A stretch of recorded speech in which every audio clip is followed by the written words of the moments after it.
How many times have you failed in your life? Hundreds? Thousands? I failed well over 100 times trying to make this video.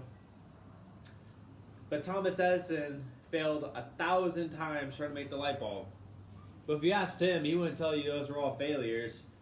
He would tell you those 1,000 times he failed were actually 1,000 steps required to create the light bulb.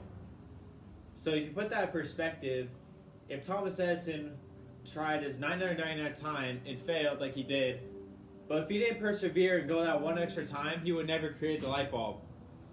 So if you put that into your own life and whatever you're trying to do and you fail, what if that next time you put that extra effort in, you actually did it? That's why you need to overcome the fear of failure and allow failure to be your teacher. Because every time you fail, you learn something different. You learn what not to do the next time. So let me tell you a story of a man who had absolute rock bottom in life with no sign of recovering. This man's name is Jordan Belfort. Many of you recognize this name from the Golden Globe winning film, The Wolf of Wall Street.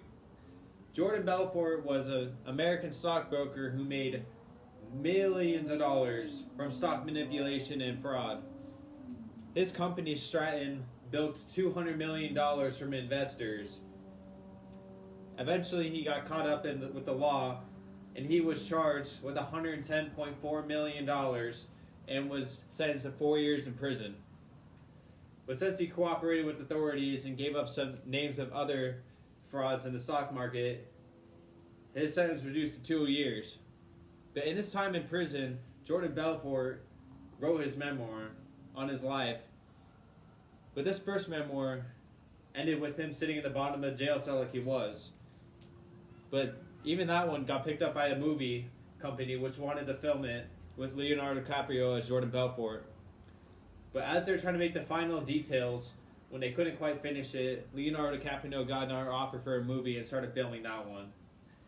And what Jordan Belfort did was, instead of sitting around waiting for that movie to come through, he made a new company. And this company, with his special skill of being an expert salesman, he was able to create a new company the right way by taking hundreds of young people that are ready to learn.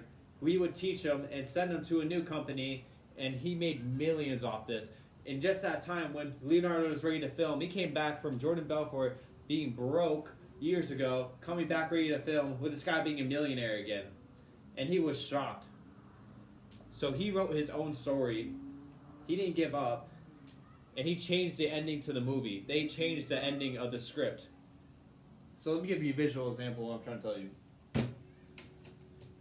So this is an iceberg, if you can tell. And so think of this iceberg as success. This is a tip right here. This is Jordan Belfort. That's his millions of dollars he made beforehand and after. And then this is Thomas Edison making a light bulb. You only see this. You don't see all this right here is all the failure. That's all the hours and trials and errors of them trying to do it. So what I'm trying to tell you is that right here is all you see. So next time you see someone really successful, just know you're seeing only the tip of the iceberg. You're not seeing all this. This is where they failed. This is where this was able to happen because of all of the failures. So next time when you see someone that's more successful, just remember that they put the hours in to be able to do that.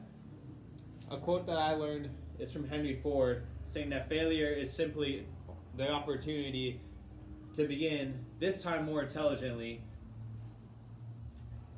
And the definition of insanity is doing something over and over again, expecting a different result. That's why failure is such a good teacher, because every time you fail, you know what not to do the next time. So you put that perspective in your mind, you will be more successful.